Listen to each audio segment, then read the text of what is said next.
checking all the fittings. Make sure nothing's leaking.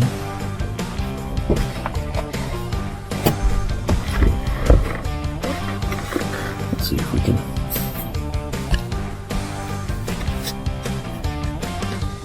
See that old galvanized line?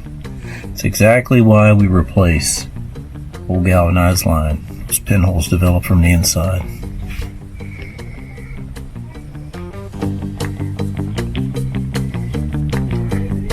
Continue with our inspection.